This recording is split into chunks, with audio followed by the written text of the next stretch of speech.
정청래 대표는 계속해서 컷오프 없는 100% 완전 경선과 권리당원 100% 참여, 가장 민주적 경선을 공언하고 있지만 정작 현실에서 당원의 피선거권과 선택권이 철저히 배제되고 있습니다. 정청래 대표는 이번 사태에 책임을 지고 결자해지하십시오. 이유도 명분도 없이 진행되는 컷오프는 독재입니다. 주위에 하여튼 친 이재명계이기 때문에 불이익을 당했다라는 말들이 많은 걸로 알고 있습니다.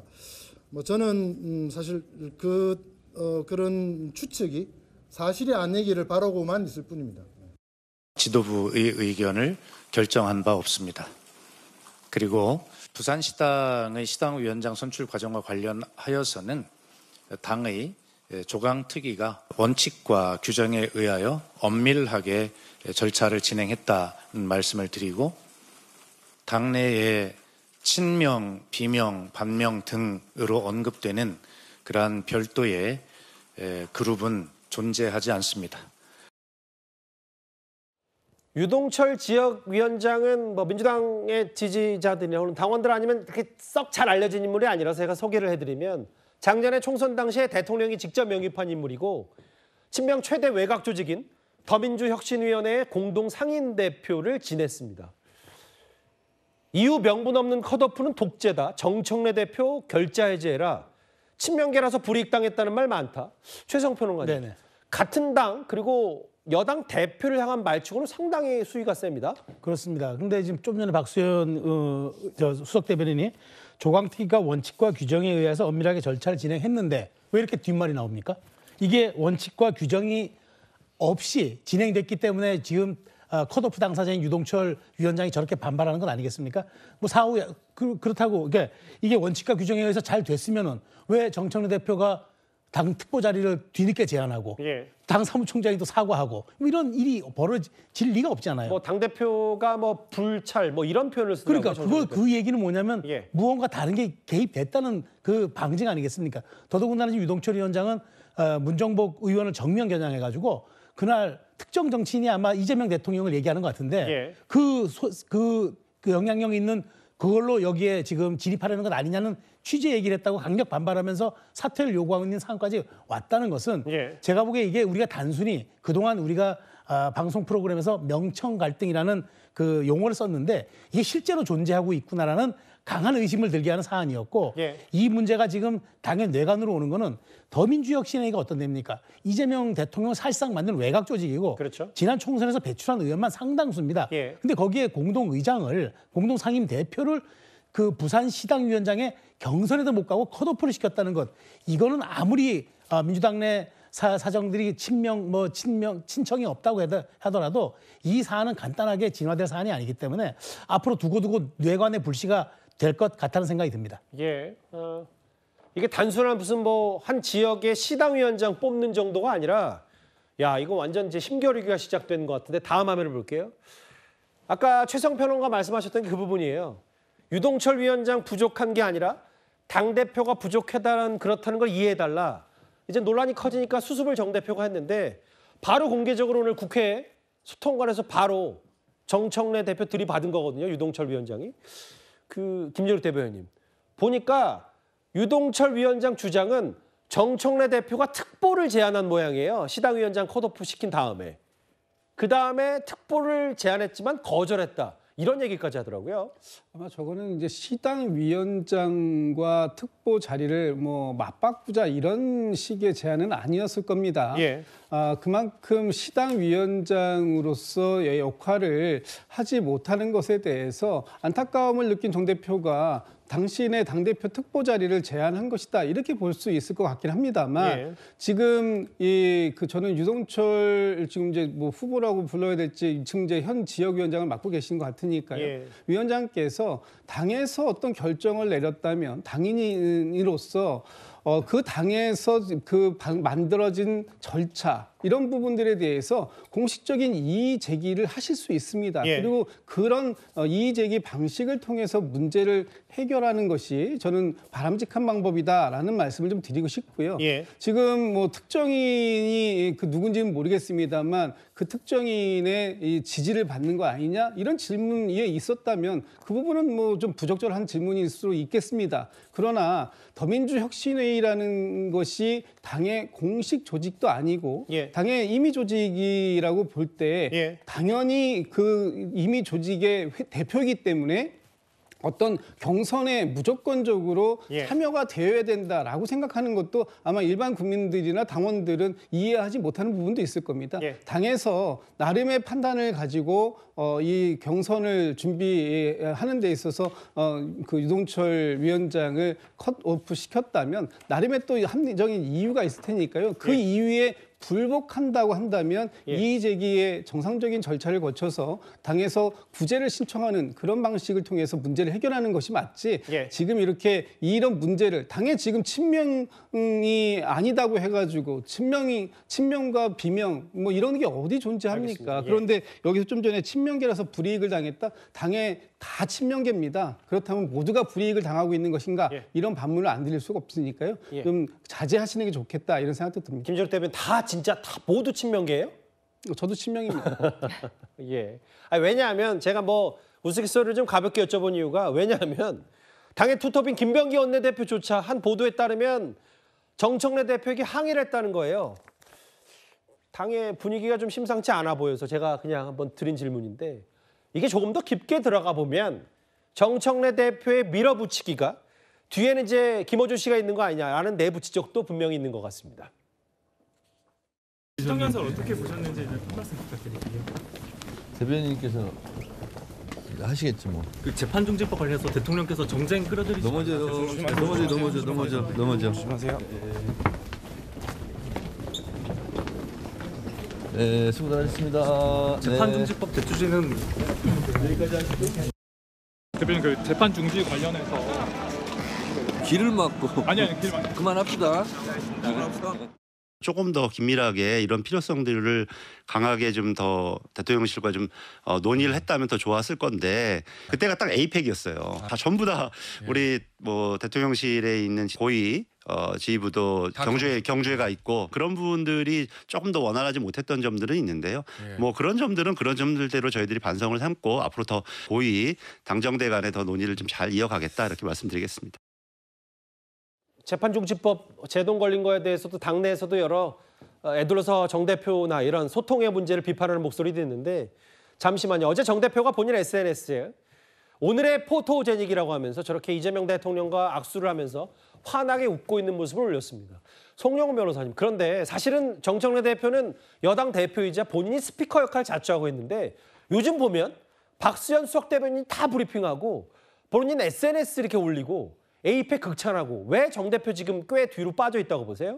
두 가지가 있죠. 하나는 불리한 이슈에는 정청래 대표답지 않게 몸을 사립니다. 대표적인 것이 11호 부동산 대책입니다. 예. 사실 이 부동산 대책은 정부 고위 관계자들이 너나 할 것 없이 부동산에 대해서 부적절한 말까지 하면서 가뜩이나 잘못된 정책에 대해서 지금 비판적인 그런 민심에 불을 붙이고 있지 않습니까? 예. 그런 상황에서 정청래 대표로서는 본인이 무슨 말을 해도 이익이 되지 않는다라고 판단한 것 같습니다. 그러니까 예. 자당 의원들에게 반보 뒤로 물러나라라고까지 얘기하면서 이재명 정권의 잘못된 정책에 대해서 전혀 엄호해주지 않고 방관하고 있다시피 한 것이죠. 불리한 이슈에 대해서는 그렇게 하고 있고 또 한 가지는 지금 바로 그런 연유로 인해서 이재명 대통령은 정청래 대표에 대해서 신임하지 못하고 있는 상태일 겁니다. 그걸 단적으로 보여주는 것이 정청래 대표가 본인 스스로 선정해서 포토제닉이라고 올린 저 사진입니다. 예. 뭐냐면은 자 영어에는 see eye to eye라고 하는 표현이 있습니다. 뭡니까? 어떤 뜻이냐면은 의견이 같다, 마음이 통한다 이런 뜻이에요. 그런데 저 사진을 보면은 이재명 대통령은 정청래 대표에게 눈을 마주쳐주고 있지 않습니다. 물론 이재명 대통령도 저 포토제닉 사진에 환하게 웃고 있긴 해요. 웃고 있지만 정청래 대표를 보고 있지 않죠.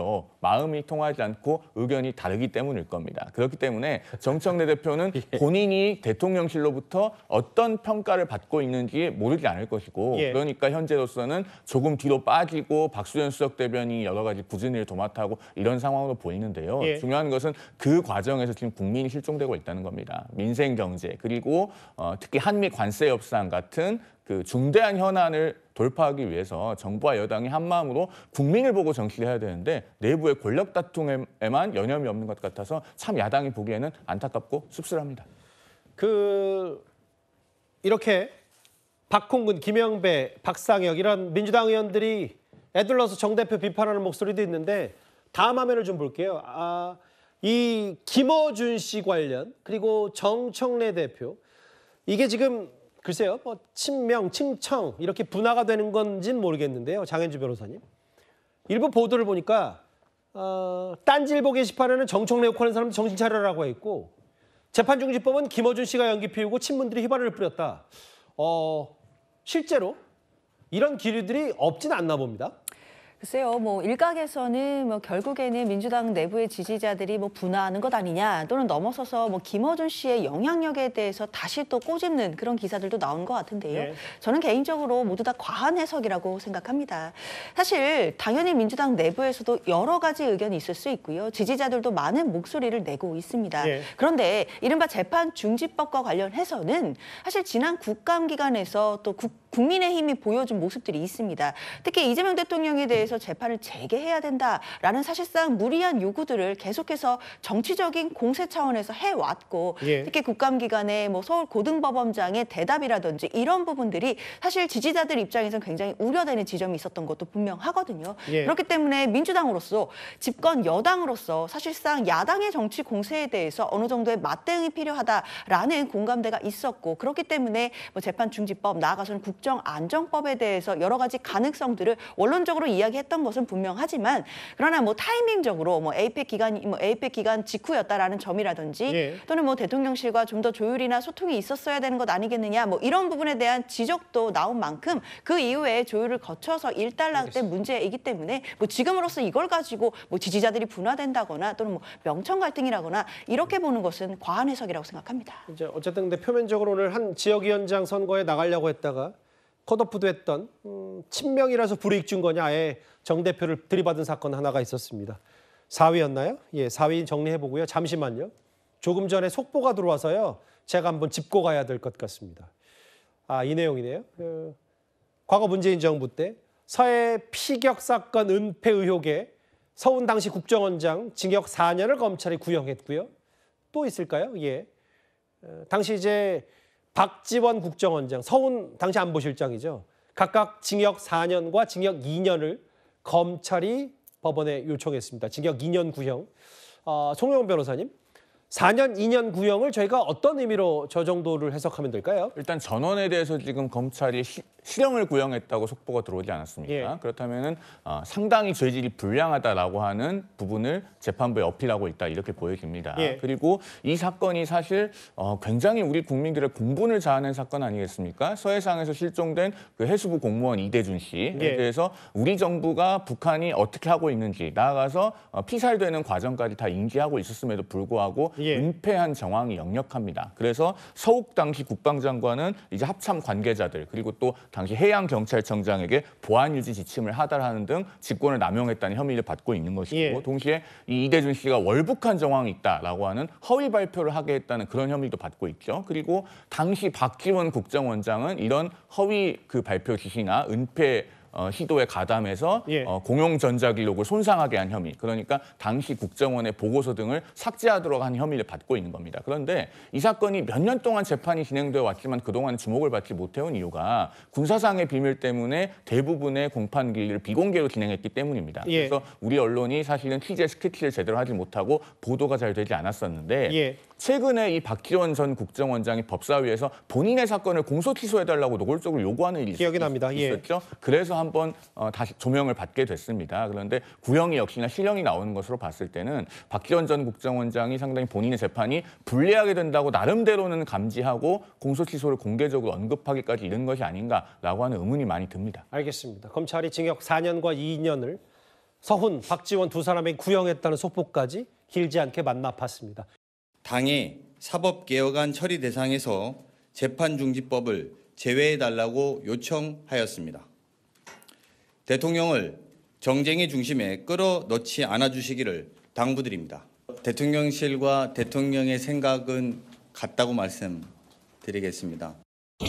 앞으로 정청래 당대표, 당신은 혼자 경거망동한 행동하지 마라. 쉽게 말하면 자기 정치하지 마라. 예. 나 그거 별로 안 좋아하고 당신 지금 이제 뭐 뻑하면은 내 이름 팔면서 네. 이재명 대통령 국정운영 성공을 위해서 자기가 그렇게 한다 이렇게 하지만 난 내 이름 팔지도 말라. 네. 그 이야기를 한 거예요. 민주당 정청래 당대표에게 가장 강력한 경고를 지금 날린 겁니다.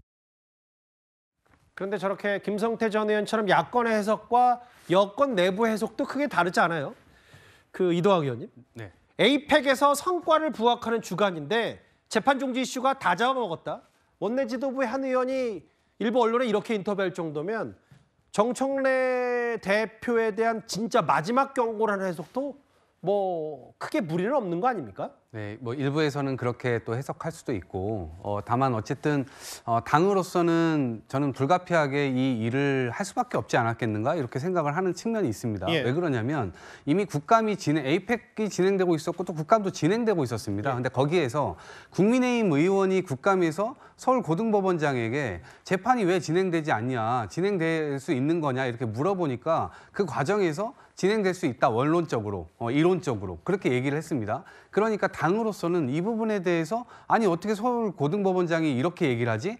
우리가 시계를 돌려보면 선거 이전으로 가면 고등법원에서 이 선고를 이 재판 자체를 뒤로 연기를 한다고 얘기를 하면서 예. 헌법 84조를 얘기합니다. 예. 본인들이 근거로 들었던 게 84조예요. 그런데 갑자기 이걸 할 수 있다고 얘기를 하니까 같은 법원에서 나온 이론을 본인 고등법원장이 와가지고 이거를 완전히 뒤집어 엎는 발언을 한 겁니다. 예. 고등법원이 고등법원을 그냥 뒤집어 엎은 거라 이건 너무 초유의 사태다. 그렇기 때문에 당은 당으로서의 일을 한 것이고 또 대통령 입장에서는 당연히 에이펙이라든가 국민들의 어떤 성과 이런 것들을 훨씬 더 이 얘기를 하고 싶었던 어떤 그런 저간의 사정이 있었을 겁니다. 그럼에도 불구하고 이런 얘기들이 계속 나오는 건 예. 여당에도 좋지 않고 대통령에게도 좋지 않기 때문에 어떤 일들을 처리할 때 특히나 대통령과 관련된 예. 일들을 처리할 때는 대통령실과 좀 더 이 철두철미한 대화나 조율 이런 것들이 좀 필요하겠다는 생각은 듭니다. 그 이동학 의원 논평을 쭉 들어보니까 대통령실이 이렇게 공개적으로 제동을 건 거에 대해서 좀 섭섭하신 것 같아요. 뭐 섭섭까지는 하지 않지만 예. 충분히 대통령실은 예. 대통령실의 일을 했다. 당은 당의 일을 했다. 이렇게 생각합니다.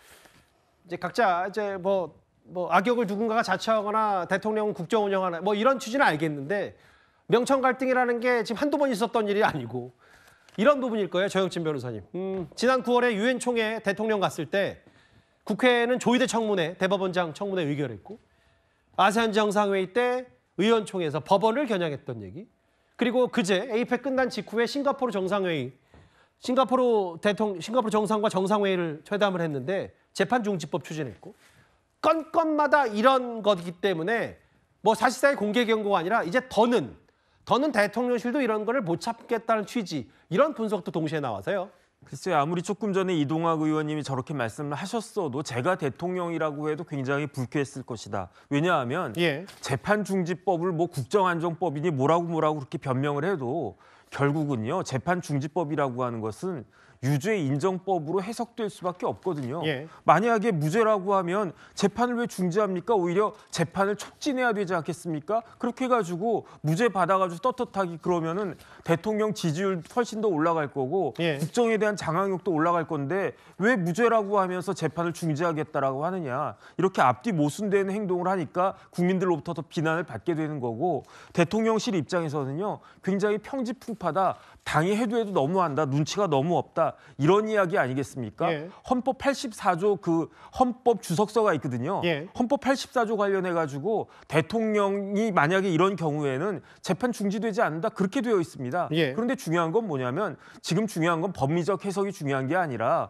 어차피 판사들은 기일 추정해가지고 재판 안 하겠다라고 하는 거지 법리적으로 이게 재판 안 하는 게 맞다. 그렇게 이야기하는 건 아니거든요. 예. 제가 조금 전에도 저 봤지만 지난 정권에 어떻게 했습니까? 대통령하고 당대표하고 그렇게 갈등해가지고 그런 사단이 났는데 지금 정권은요. 오늘이 딱 이재명 정권이 출범한 지 5개월밖에 안 됐는데 오늘이 딱 5개월째 되는 날 아니겠습니까? 오늘이 11월 4일이니까. 그런데 벌써부터 대통령하고 당대표가 저런 식으로 엇박자를 갖다 내는 그러한 정권은 제가 살다 처음 보는 것 같습니다. 일단 요소마다 대통령이 성과를 뽐내야 될 시점에 발목을 정청래 대표가 잡은 거 아니냐. 사실상의 경고 메시지다. 여러 해석이 있어서 근데 참 오늘 공교롭게도 이렇게 강훈식 비서실장까지 나서서 여당의 재판중지법에 제동을 건 다음 날 이재명 대통령이 국회를 가서 정청래 대표도 만났습니다.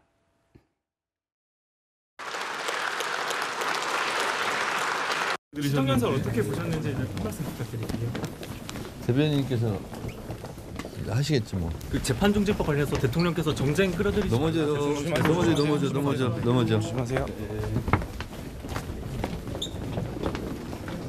네, 수고 많으셨습니다. 재판중지법 대주지는 저희 뉴스탑10에서 정청래 대표가 어떤 주제의 주인공인 적이 참 많았을 정도로 어떤 사안에 대해서 본인이 딱 생각이 들면 전사적으로 선봉에 서서 얘기를 하는데 최근에 모르겠어요. 그리고 오늘 정청래 대표가 보니까 이재명 대통령의 이번 외교 성과를 A급이라든지 오늘 극찬을 하던데 오늘은 별 반응이 없네요. 자, 얼마 한 3주, 2, 3주 됐나요? 정청래 대표가 어떤 저희 탑10의 어떤 이슈로 사라진 지가 꽤 됐습니다. 가만 생각해 보시면 정청래 대표 발언이 굉장히 우리가 이슈가 되고 했는데 최근에 그렇지 못했어요. 부동산 이슈 나오면서는 부동산을 붙잡고 그렇죠. 정청래 대표가 안 꺼냈죠. 그냥 오히려 박수현 대변인 이야기가 주로 이제 쟁점이 됐잖아요. 그리고 추미애 그다음에 최민희 이런 분들이 쟁점이 됐지.